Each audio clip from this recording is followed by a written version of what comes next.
आज हमारे साथ इस बीच एक और खास मेहमान है सिद्धार्थ भामरे, बात करने के लिए डायरेक्टर सर टेक्निकल्स पे। सिद्धार्थ, गुड मॉर्निंग, कार्यक्रम में स्वागत है आपका। सिद्धार्थ, एग्जैक्टली अगर आप देखें इस सीरीज का जिस नोट पे अगर आप देखें शुरुआत हुई थी वो काफी स्ट्रॉन्ग नोट पे थी, लेकिन एग्जैक्टली इस सीरीज में जिस स्टैटिस्टिक्स के साथ आए हैं, चाहे वो इंस्टीट्यूशनल अप्रोच हो, चाहे वो आईवीज हो, चाहे वो ऑप्शंस के अगर आप देखें स्टैटिस्टिक्स हो, और कल के इस प्राइस डैमेज के बाद अभी आपने अपने क्लाइंट्स के साथ क्या व्यू शेयर किया है एग्जैक्टली निफ्टी पर और बैंक निफ्टी पर? Good morning. हम देख रहे थे कि एफआईआईज जैन के लास्ट 2-3 ट्रेडिंग सेशंस में एक्सपायरी में थोड़ा बहुत सेलिंग कर रहे थे इंडेक्स फ्यूचर्स में, जो पहले नहीं हो रही थी, और ओपन इंटरेस्ट में बहुत ज़्यादा इजाफा था। तो वी वे कंफ्यूज कि एग्जैक्टली हो क्या रहा है, बिकॉज जनरली एक्सपायरी के पहले ऐसी बड़ी सेलिंग या बड़ी बाइंग के फिगर्स आते हैं with huge change in open interest. लेकिन पहले 2 दिन जो फरवरी सीरीज के थे, और मैं कल की बात नहीं कर रहा हूँ, उससे पहले वाले जो दिन थे फरवरी सीरीज के, उसमें क्लियरली एफआईआईज ने इंडेक्स फ्यूचर्स में लॉन्ग पोजीशंस बनाई है। इंडेक्स ऑप्शंस में ये काफी एक्टिव है। डिस्पाइट मार्केट ने 250 पॉइंट का बाउंस बैक देखा नीचे के स्तर से, इनफैक्ट 300 प्लस पॉइंट्स का बाउंस बैक देखा नीचे के स्तर से, हमने देखा कि पुट कॉल रेशियो में ज्यादा इजाफा नहीं हुआ। पुट कॉल रेशियो बढ़ता है मार्केट के साथ, मार्केट के साथ वो इसलिए नहीं हुआ बिकॉज एफआईआईज ने काफी सारी 7700 7800 के कॉल ऑप्शंस बाय किए ये मार्केट में in the beginning of Feb series. आप अगर देखेंगे कि 8000 के कॉल में भी अच्छा खासा ओपन इंटरेस्ट है फरवरी सीरीज के, और जनरली एक टेंडेंसी होती है मार्केट की कि जहां पे भी ज्यादा बिल्टअप है वो डायरेक्शन में जाने की कोशिश करता है। नॉट नेसेसरी कि वो लेवल तक जाएगा, लेकिन वो डायरेक्शन में जाने की कोशिश करता है।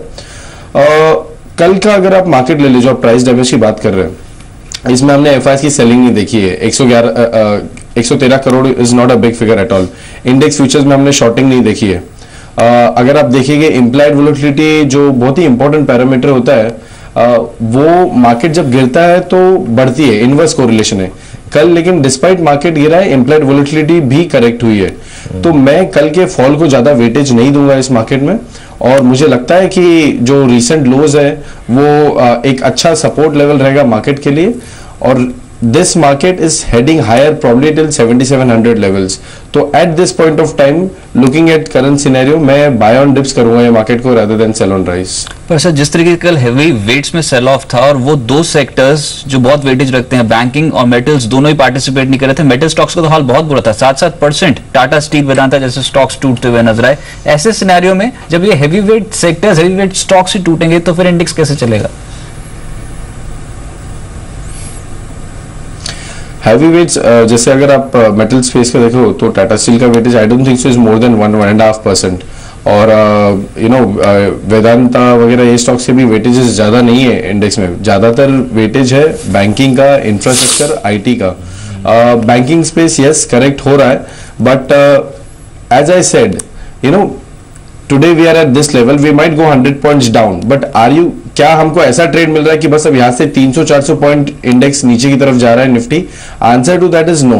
सो मे बी आईसीआईसीआई बैंक में correct till probably 205-200 levels, SBI शायद और 5-7 रुपए यहां से नीचे करेक्ट हो सकता है, लेकिन एक सस्टेनेबल डाउन ट्रेंड मुझे हैवी वेट्स में नहीं लग रहा है।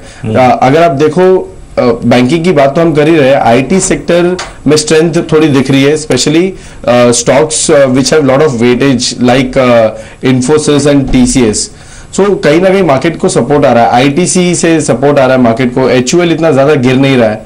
तो मुझे नहीं लगता कि ये मार्केट में एक बहुत बड़ा डाउनसाइड आने वाला है, लुकिंग एट द स्टैटिस्टिक्स जो मैंने अभी जस्ट थोड़ी देर पहले बताया। चलिए इस बीच 1-2 स्टॉक्स और देखते हैं जिनमें कल काफी प्राइस डैमेज हुआ था। मारुति हमने काफी बात करी है, बैंक्स को लेकर हमने काफी बात कर ली। इंडेक्स में शुमार कुछ काउंटर्स जिनमें कल काफी गिरावट थी, उसमें अगर आप देखें फार्मा भी, कुछ फार्मा स्टॉक्स भी थे, डॉक्टर रेड्डीज को लेकर भी हमने डिस्कशन पहले काफी किया है। लेकिन सिद्धार्थ, जिस तरीके से डॉक्टर रेड्डीज का बिहेवियर है 3037 के स्तर पे, आपको याद होगा लास्ट डिस्कशन में आपने कहा था कि हमने अपने क्लाइंट्स को पुल बैक राइड करने के लिए कहा था, फिर आपने कहा कि सडनली ये डैमेज हुआ, लेकिन मेरे को डैमेज में कॉन्फिडेंस नहीं था। और उसके इस बीच अगर आप देखें, माफी चाहूंगा विषय को चेंज करूंगा, शेवले की एक और अगर आप देखें तो गाड़ी, जैसे कि हमने कहा था कि ऑटो एक्सपो 2016 में ताबड़तोड़ अगर आप देखें इन शुरुआती 2-3 दिनों में लगभग 80 मॉडल्स का अगर आप देखें कहीं ना कहीं दिखाए जाएंगे कंपनी द्वारा। तो ये शेवले के द्वारा एक नई गाड़ी अगर आप देखें जिसका लॉन्च है, ये आप सीधे उसके विजुअल्स देख रहे हैं ऑटो एक्सपो 2016 से। Okay Siddharth, coming back to that question, doctor Reddy's में आपने कहा था कि मैं इतना शायद कॉन्फिडेंस मेरा नहीं है इस ब्रेकडाउन में, और आपने क्लाइंट्स को पुल बैक राइट करने को कहा था। 3037 पर अब आपका आउटलुक क्या है डॉक्टर रेड्डीज पर? और जो नया अगर आप देखें एक स्टॉक जिसमें मंदी थोड़ी सी छाले लगी है, जो प्रेशर में आया है, वो है सिप्ला। इन दोनों ही स्टॉक्स पे आपकी राय क्या है इस वक्त? So thanks for remembering doctor Reddy's का व्यू हमारा। डॉक्टर रेड्डीज में हमने कहा था अराउंड 2950 3000 के आसपास की बाय करें। उसके बाद स्टॉक में थोड़ा इजाफा हुआ था, लेकिन उसके बाद एक थोड़ा सा करेक्शन आया था जिस दिन हमारा इंटरेक्शन हुआ था। And I was very clear that you know कि हम शॉर्ट नहीं कर रही है काउंटर को, because we were suggesting to go long, और वो शॉर्टिंग में बहुत सिग्निफिकेंट लॉन्ग शॉर्ट पोजीशंस बनी नहीं थी। उसके बाद हमने देखा है कि एक रिवर्सल हुआ है, तो 2850 2900 ये सपोर्ट बन रहा था अच्छा खासा। तो there is a tendency always you know that a large cap stock which is also an institution stock, वो सपोर्ट को तोड़ के नीचे जाता है, एक फॉल्स ब्रेकडाउन बताते हैं, और यू नो 10 लोग आके उसमें शॉर्ट कॉल जनरेट की बातें करते हैं, and there was a pull back. मुझे लगता है doctor Reddy's is a stable stock. आज की डेट में अगर आप देखोगे तो I think more or less after every 2 weeks या आफ्टर एवरी 1 मंथ हर कोई कंपनी को एफडीए के इश्यूज आ रहे हैं। तो वो प्लेटफॉर्म में अगर मैं देखूं तो देयर इज नो कंपनी जहां पे यू नो एफडीए इश्यूज नहीं है। तो doctor Reddy's at levels of 2900 2950 according to me is a good portfolio buy. I am not saying कि डॉक्टर रेड्डीज यहां से 3300 या 3400 इमीडिएटली जाएगा, बट ये स्टॉक मेरे लिए बाय ऑन डिप्स रहेगा। Cipla is again going through same sort of problems. अगर मुझे सिप्ला 540 के आसपास मिलता है तो I think again it's a portfolio buy. तो सिप्ला भी मेरे लिए बाय ऑन डिप्स रहेगा, but probably you know 30 rupees from current levels. If I am not wrong 570 का लेवल कुछ है, 540 के आसपास आता है तो मैं सिप्ला बाय करूंगा।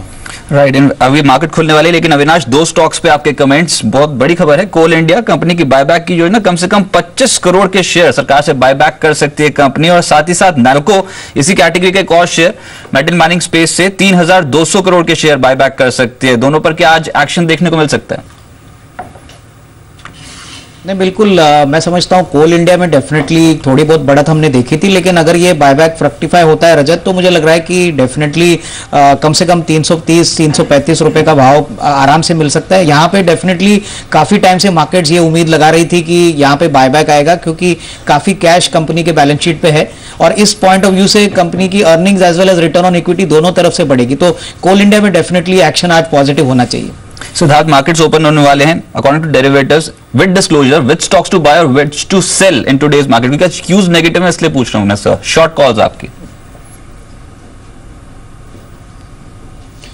आई would suggest some of the long calls पहले, और ये हमने कुछ हमारे क्लाइंट्स को रिकमेंडेशन किए है। भारतीय हमें स्ट्रांग लग रहा है, यू नो इन्फोसिस हमें स्ट्रांग लग रहा है, देन आइडिया ठीक लग रहा है फ्रॉम करंट लेवल, जहाँ ज्यादा डाउनसाइड नहीं है। शॉर्टिंग के लिए I would say you know banking correct हो रहा है, लेकिन that shorting opportunity is gone. IT में अगर from a very short term perspective अगर देखना है आपको, तो टेक महिंद्रा में थोड़ी वीकनेस लग रही है, तो वो आप देख सकते हैं from a shorting perspective. But otherwise I will wait for market to correct. Market जो भी गैप डाउन ओपनिंग होता है और उसके बाद अगर स्थिरता आती है, I would like to buy some selected large cap stocks in this market, because जो रीजंस मैंने बताए, मुझे ये मार्केट में बहुत बड़ा डाउनसाइड नहीं लग रहा है। एफआईज ने सेलिंग नहीं की है, ना ही वो इंडेक्स शॉर्ट जा रहे हैं, और कल आईवीज कम हुई है, which is a sign that this market is not going to crash. Right, market opening होने वाली है, और इनफैक्ट आज जो क्यूज है ज्यादातर एशियन मार्केट से नेगेटिव है, तो उसका एक इंपैक्ट अभी फिलहाल के लिए देखने को मिलेगा। लेकिन जैसे सिद्धार्थ कह रहे थे कि मार्केट ओपन होने दें, ज्यादा गिरावट की उम्मीद उन्हें नहीं है, स्टेबल होने दें, उसके बाद अपनी पोजीशंस बनाएं। लेकिन इंडिकेटिव एक्शन सजेस्ट कर रहा है कि 7400 का लेवल कहीं ना कहीं टूट सकता है मार्केट में, और इनफैक्ट कुछ स्टॉक्स जो आज हलचल में रह सकते हैं, उसमें आरपीजी लाइफ, ये सब नतीजों का इंपैक्ट, जो भी स्टॉक के नतीजे काफी बेहतर आए, उनका एक रिएक्शन पॉजिटिव एक्सपेक्टेड है मार्केट पे। आरपीजी लाइफ जैसे स्टॉक्स आपके रडार पर रहने चाहिए। इसके अलावा एचएसआईएल, इस कंपनी के नतीजे आए थे और इसको भी कहीं ना कहीं आप पॉजिटिव साइड पे ही लें। टॉरेंट पावर पे नतीजे पॉजिटिव हैं, उसका इंपैक्ट देखने को मिल सकता है। कुछ और इंडिकेटिव एक्शन जो स्ट्रांग है, उसमें आर सिस्टम्स जैसे काउंटर, मिंडा इंडस्ट्रीज, ये कुछ जैसे स्टॉक्स होंगे जो आज हलचल में रहेंगे। कोल इंडिया, नाल्को शेयर बायबैक की योजना है और इसका इंपैक्ट, एक सेंटिमेंटल इंपैक्ट इन दोनों स्टॉक्स पे देखने को मिल सकता है। लेकिन ओवरऑल क्यूज देखते हुए पोजीशंस तभी बनाए जब मार्केट्स आज स्टेबल हो जाएं। फिलहाल इंडिकेटिव एक्शन के हिसाब से निफ्टी और सेंसेक्स लाल निशान में, most of the Asian markets जो हैं वो लाल निशान में ऑपरेट कर रहे हैं और निफ्टी की जो इंडिकेटिव एक्शन क्लोजिंग है वो है 7392 की, तो कहीं ना कहीं रिएक्शन यहां पर देखने को मिल सकते हैं। Obviously metal mining stocks, oil and gas stocks सबसे ज्यादा पिटे थे कल के सत्र में, सबसे ज्यादा फोकस वहीं पर ही होगा, और साथ साथ banking stocks. 7384 Virendra, 72 points down. बिल्कुल 74 अंक नीचे, 75 अंक नीचे, करीब 7380 यानी 7400 डिसाइसिवली अगर आप देखें तो ऑलमोस्ट शुरुआती टिक्स में टूटा है। 1% नीचे निफ्टी और लगभग 251 अंक नीचे 24280 के स्तर पर सेंसेक्स कारोबार करता हुआ। आगे बढ़ते हैं, कुछ और सिर्फ स्टॉक्स हैं। इनफैक्ट पहले निफ्टी को देखिए 81 अंक नीचे, अब करीब 73-74 का स्तर यहां पर देखने को मिल रहा है। आगे बढ़ते हैं निफ्टी डीएलएफ अगर आप देखें रिजल्ट्स के बाद लगभग फ्लैट खुला है 90 to 90 पे। अगर आप देखें तो रिजल्ट्स के बाद कोई बहुत डिसअपॉइंट करने वाला अगर आप देखें बहुत एनकरेजिंग संकेत है। काउंटर गेम्स नतीजे आए 25 रुपए काउंटर नीचे 142.20 के स्तर पर, नतीजों के बाद ऑलमोस्ट थम्स डाउन। उसके बाद कोल इंडिया अगर आप देखें तो यहाँ पर 317 का स्तर, यहाँ पर 1 रुपए की अगर आप देखें गिरावट है। बाईबैक की योजना पर अगर आप देखें स्ट्रीट का रिएक्शन है। उसके बाद आप देखिए नाल्को आपकी स्क्रीन में बिल्कुल फ्लैट है, बायबैक की योजना और स्ट्रीट का रिएक्शन बिल्कुल फ्लैट है। आप देखें यहाँ पर देखने को मिलता है। आइए आते हैं कुछ और सिर्फ स्टॉक्स पे। इन स्टॉक्स को देखने के बाद जिन पर कुछ बड़ी खबरें थी, अगर आप देखें इस वक्त निफ्टी लूजर्स आपकी स्क्रीन पे केन इंडिया, वेदांता, आइडिया, 3 शुरुआती स्टॉक्स को देख के लग रहा है कि ये कल का ही बाजार है। केन, वेदांता, उसके बाद देखिए टाटा स्टील, इन तीनों ही स्टॉक्स में मेटल स्पेस से और साथ ही साथ ऑयल गैस स्पेस से गिरावट। आइडिया बैकफुट पे है 2.5% नीचे कारोबार कर रहा है। बीओबी पावर, टाटा मोटर्स, गेल, मारुति सुजुकी और बीएचएल, ये सभी काउंटर्स इस वक्त लाल निशान में। उसके बाद अगर आप बैंकिंग को देखें 165 रुपए एसबीआई, 2.5% नीचे। उसके बाद ऑलमोस्ट आप देखिए करीब आईसीआईसीआई बैंक 205 के स्तर पे 2.25% नीचे, एक्सिस बैंक 1.5% नीचे, पीएनबी 88 का स्तर यहाँ पर। बैंकिंग में एक भी स्टॉक हरे निशान में नहीं है। BOB, bank of India, syndicate bank, union bank, Canara bank और आईडीबी बैंक सारे के सारे काउंटर से आप देखें तो लाल निशान है इस वक्त। उसके बाद बढ़ते हैं बैंकिंग के बाद कुछ और स्टॉक्स पे। ट्रेंड पावर यहाँ पर तेजी है। उसके बाद अगर आप देखें तो 7 रुपए नीचे, और शुगर लगभग 3 रुपए ऊपर, टाटा कम्युनिकेशन 17 रुपए नीचे, बेयर क्रॉप साइंसेज करीब 202 रुपए नीचे है। उसके बाद टाटा मोटर्स, आज इनके अगर आप देखें जेडा के घरेलू बिक्री आंकड़े आए, वहां पे 205 से करीब 275 यूनिट इन्होंने बेची है, लेकिन बाजार की गिरावट का असर ज्यादा यहाँ पर। श्री सिंह के नतीजे आए 150 रुपए नीचे। बिरला कॉर्प अगर आप देखें 11 रुपए नीचे। मामला अगर आप देखें लफाज के साथ जो है वो कोर्ट में जाएगा लगभग 375 के स्तर पे। एसआरएफ आपकी स्क्रीन पर नई इकाई का उद्घाटन इन्होंने किया है दहेज में, और मारुति सुजुकी करीब 59 रुपए नीचे।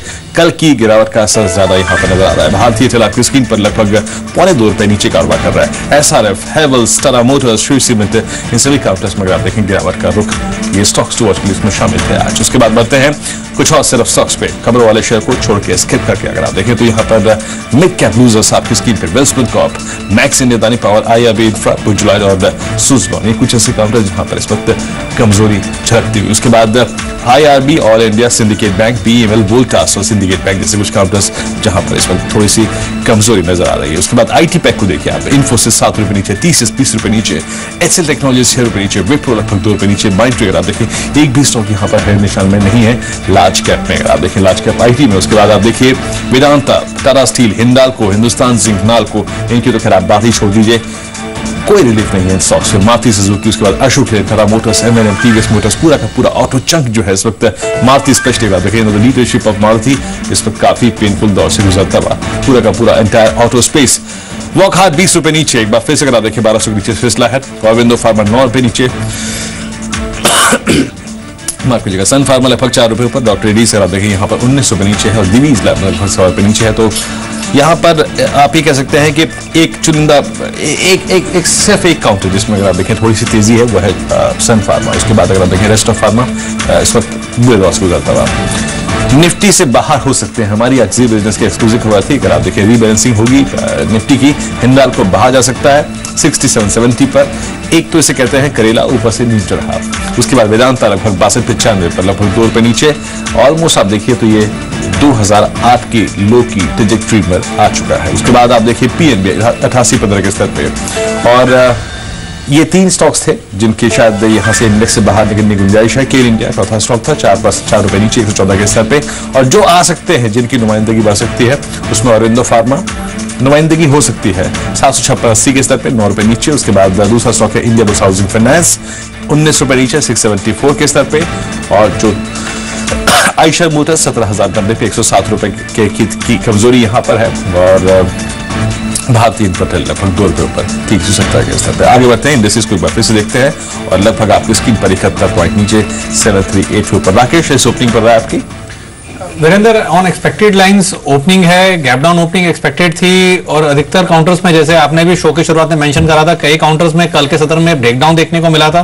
But the most important thing जो ऐसे भी सिद्धार्थ ने बोला था कि टेक्निकली ऐसा नहीं लगता है कि यहां से कोई बहुत बड़ा सेल ऑफ, जैसे अभी लोगों को पैनिक है, ऐसा नहीं लगता है कि यहां से अनदर 100 पॉइंट्स मार्केट गिर जाएगा। जिस तरीके से गैप डाउन ओपनिंग हुई है, नीचे में मार्केट एक सपोर्ट लेगा और लार्ज कैप्स में जैसे आईटी स्टॉक्स में इन्फोसिस, एशियन पेंट्स काफी अच्छे लगते हैं और मुझे लगता है बजट से पहले ये स्टॉक एक नए हाईज बना सकते हैं और अगर निश्चित स्तरों पर मार्केट सपोर्ट देता हुआ दिखता है तो लार्ज कैप स्टॉक्स की तरफ नजर रखनी चाहिए। राइट, और इंडेक्स में सबसे ज्यादा दबाव डाल रहे हैं वो है power stocks, capital goods, infrastructure और ऑटो। इन स्टॉक्स पे सबसे ज्यादा बिकवाली है। 80 पॉइंट्स डाउन है अब निफ्टी 7374 के लेवल पे। सबसे ज्यादा जो बिकवाली हो रही है उसमें केन, वेदांता शामिल हैं। दोनों ही स्टॉक्स कल भी टूटे, आज भी। कमोडिटी नेगेटिव प्ले है। आईसीआईसीआई बैंक, आईडीएसएल, पावर ग्रिड, ये कुछ ऐसे स्टॉक्स हैं जो इंडेक्स के टॉप लूजर्स की सूची में शामिल है। तेजी वाले स्टॉक्स, जी एंटरटेनमेंट हमारी ग्रुप समूह की कंपनी और साथ ही साथ सन फार्मा, इन दोनों स्टॉक्स में तेजी देखने को मिल रही है। जी एंटरटेनमेंट अब लगभग 1% से ज्यादा चढ़ चुका है और सन फार्मा में 843 के स्तर दिखाई दे रहे हैं और एचयूएल में माइनर पुल बैक, एचडीएफसी में माइनर पुल बैक देखने को मिल रहा है। अब कुछ स्टॉक्स जो मिड कैप कैटेगरी में है और वो जो आउट परफॉर्म कर रहे हैं इस गिरते मार्केट को, फटाफट से वो देखिए, पैसा बनाने का मौका इन स्टॉक्स में है। Torrent power, strong set of results, reaction stock पे पॉजिटिव। टोरेंट पावर जो है वो अब 5.5% ऊपर है। RPG life strong set of numbers के बाद तेज हुआ। मेजेस्को, मिंडा इंडस्ट्री जैसे स्टॉक्स में कुछ तेजी और सरप्राइजिंग मूव डीएलएफ में आता हुआ नजर आया। इन स्टॉक्स में कुछ तेजी साफ तौर पर रिफ्लेक्ट हो रही है। लेकिन अविनाश, हमारी जो आज सबसे बड़ी खबर है जी बिजनेस एक्सक्लूसिव, वो ये है कि निफ्टी का जो अब है रीबैलेंसिंग हो सकती है सर। और मैं आपको ये बता दूं, जो स्टॉक्स एक्सपेक्टेड है निफ्टी से बाहर जाएंगे वो पीएनबी, केन, वेदांता और हिंडाल्को हैं। अप्रैल में अगर रीबैलेंसिंग हुई भी तो पीएनबी, केन, वेदांता और हिंडाल्को बाहर हो सकते हैं और जो इंक्लूजन है उसमें India bulls housing, Aurobindo pharma, Eicher Motors और भारतीय इंफ्राटेल शामिल है। आपका फर्स्ट रिएक्शन इस पे, अगर पीएनबी, केन इंडिया, वेदांता, हिंडाल्को बाहर होते हैं तो क्या देखते हैं, क्या रिएक्शन एक्सपेक्ट कर रहे हैं आप मार्केट्स पे? नहीं, मुझे लग रहा है कि क्लियरली ऑलरेडी केन और वेदांता में गिरावट और आएगी क्योंकि फंडामेंटली रजत मुझे लग रहा है कि ये कंपनीज में अर्निंग्स का प्रेशर आने वाले 1-2 क्वार्टर्स के लिए काफी प्रेशराइजिंग रहेगा। तो ये अगर इंडेक्स के बाहर जाते हैं तो और बिकवाली देखने को मिलेगी। थोड़ी बहुत अनवाइंडिंग इन दोनों काउंटर्स में एफएनओ के पोजीशन से आएगी और जो नए स्टॉक्स आने वाले हैं जैसे India bulls housing, Aurobindo pharma, मुझे लग रहा है कि यहाँ पे डेफिनेटली एक अच्छी बढ़त पॉसिबल है क्योंकि दोनों ही काउंटर्स में अगर हम देखें तो अर्निंग्स सरप्राइज के लिए काफी जगह है, ऑलरेडी अच्छे नतीजे आ गए। तो मुझे लग रहा है कि ये केन और वेदांता के लिए और नेगेटिव होगा क्योंकि एफएनओ अनवाइंडिंग आएगी तो डेफिनेटली इन स्टॉक्स में जिस प्रकार की फॉल आएगी वो काफी शार्प और एकदम रैपिड होगी। जी, इस बीच थोड़ा सा मैं मिड कैप में चलता हूँ। एग्जैक्टली मिड कैप में कुछ काउंटर जो कि आज भी ठीक ठाक कामकाज कर रहे हैं, जिनमें अगर आप देखें आज इनफैक्ट बहुत कमजोरी नहीं है और कुछ ऐसे भी स्टॉक्स जहां पर अगर आप देखें दबाव काफी है। एक हमारा जब बैटरी से करीब 10 रुपए ऊपर है इस गिरते बाजार में भी लगभग 872 के स्तर पे और आप देखिए एक एल्स्टॉम टीएनडी 4% नीचे कारोबार कर रहा है, ऑलमोस्ट 17 रुपए खोकर डे लो पर कारोबार कर रहा है एल्स्टॉम टीएनडी। उसके बाद देखिए आप एक बजाज हिंदुस्तान शुगर्स लगभग 3% नीचे 98 रुपए की गिरावट के साथ अगर आप देखें तो गिरावट का कारोबार करता है। केन इंडिया आपकी स्क्रीन पर हाई बात कर चुके हैं बहुत। कास्टेक्स टेक्नोलॉजीज ये करीब 4% नीचे और उसके बाद देखिए आप एक डीबी रियल्टी 2.5% नीचे कारोबार कर रहा है। एरोज इंटरनेशनल पिछले 2 दिन से पुल बैक था लेकिन वो पुल बैक अब एक बार फिर खत्म हो चुका है, काउंटर आज भी लाल निशान में। उसके बाद एक और काउंटर देखिए गति 4 रुपए नीचे 112.80 के स्तर पर कारोबार करता हुआ। Gulf oil lubricants, Gujarat Narmada valley fertilisers, GNMDC, ये सब अगर आप देखिए काउंटर्स जो नीचे हैं। इंडिया सीमेंट्स में कमजोरी है, ये करीब 4% नीचे है। सिद्धार्थ, सीमेंट स्टॉक्स में जनवरी मिड में जब नंबर्स आ रहे थे quarter numbers, UltraTech cement was a complete surprise. इसने काफी क्रिटिकल रेंजेस से पुल बैक दिया था, मेरे ख्याल से 25.80 या 26.80 से पुल बैक दिया था। उसके बाद पुल बैक काफी दिनों तक कंटिन्यू रहा। एग्जैक्टली अभी सीमेंट में आपको नजर क्या आ रहा है, हमें स्टैटिस्टिक्स वाइज चार्टिकली क्या करने की गुंजाइश है यहाँ पर? कोई शॉर्ट कॉल लेंगे आप यहाँ पे, पुल बैक दैट्स इनफ, या फिर मंदी खेल के पैसा कमाने का विकल्प खुला है, या फिर तेजी खेलेंगे आप? मिड कैप लार्ज कैप दोनों ही एंटायर स्पेस में सीमेंट में। मैं 3 स्टॉक इसमें क्लोजली ट्रैक करता हूँ, अल्ट्राटेक, एसीसी और अंबुजा। इसमें अगर आप देखिए ये सेक्टर ने स्लाइटली आउट परफॉर्म किया है in last 2 months when market has corrected from higher levels. एक रेंज में रहा है। हालांकि एसीसी थोड़ा नीचे आया लेकिन still it has out performed. हमने देखा कि बहुत तगड़ा बिल्डअप हुआ है एसीसी में आने पिछले कुछ दिनों में। In fact there was one day when there was 42% rise in open interest. जब भी इतना जब बड़ा ओपन इंटरेस्ट बिल्डअप होता है तो स्टॉक में एक अच्छा खासा मूव आता है, not in that series but probably in next series. We are too early in this Feb series. थोड़ी बहुत लिक्विडिटी भी ऑप्शंस में है ये काउंटर्स में। मुझे लगता है कि ये दायरे में रहेंगे और मार्केट को कंटिन्यू करेंगे आउट परफॉर्म करने में। तो अगर मार्केट अगर मेरे हिसाब से अगर 7700 की तरफ वापस जा सकती है तो the stocks can move back to the upper side of the range. तो क्लियरली जहां पे हम बात कर रहे थे कि बैंकिंग में और इंफ्रास्ट्रक्चर में वीकनेस है, सीमेंट स्पेस में मुझे वीकनेस नहीं लग रहा है और इसे शॉर्ट नहीं करना चाहिए।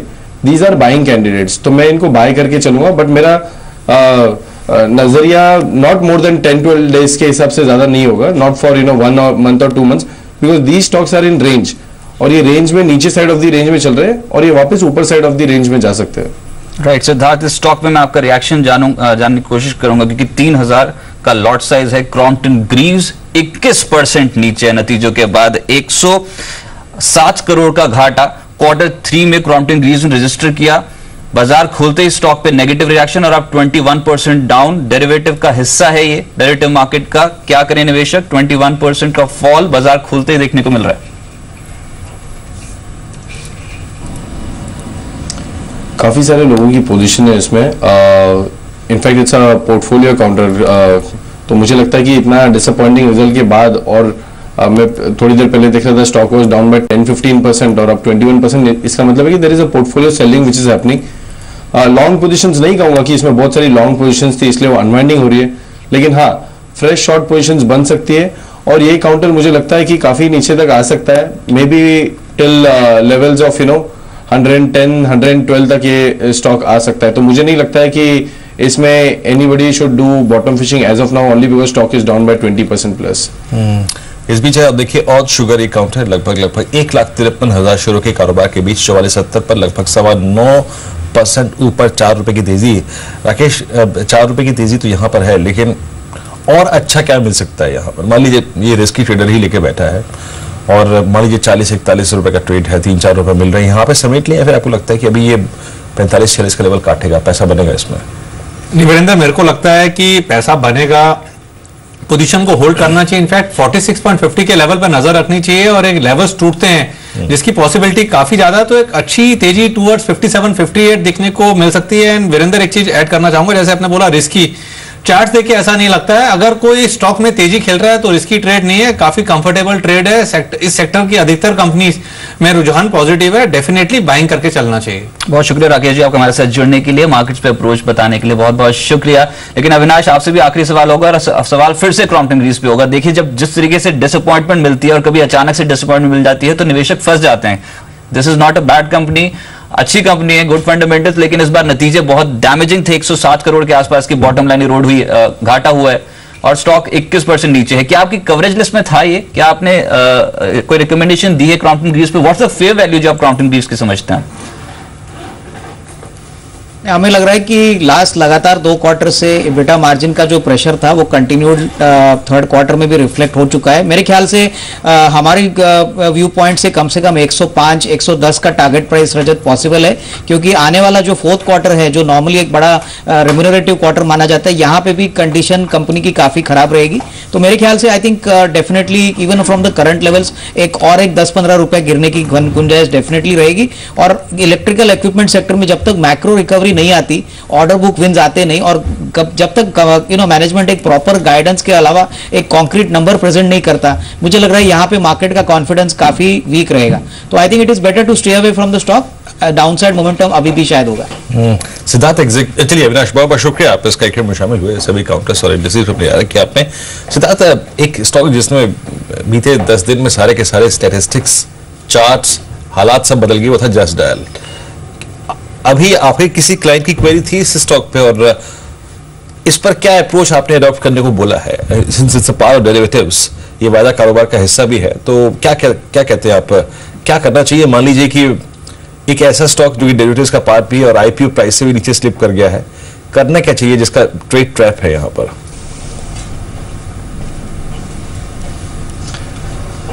जनरली मैं बहुत बड़े व्यूज नहीं लेता हूँ कोई भी स्टॉक पे या मार्केट पे, बट ये एक स्टॉक है जिसमें मैं 1400-1500 लेवल से मैं बोल रहा हूँ कि ये स्टॉक में बहुत बड़े बड़े करेक्शंस आ सकते हैं। जिस तरह से डिजिटलाइजेशन में सब कंपनियां जा रही है, जिस तरह से कंज्यूमर्स ऑनलाइन शॉपिंग कर रहे हैं, एक सिर्फ सर्च इंजन का होना is not a very great thing. और 2-3 साल पहले जिस तरह से मे बी मोर जब हम नंबर्स डायल करते थे, आज के डेट में मुझे नहीं पता कि कितने लोग ये सर्विसेज का यूसेज कर रहे हैं।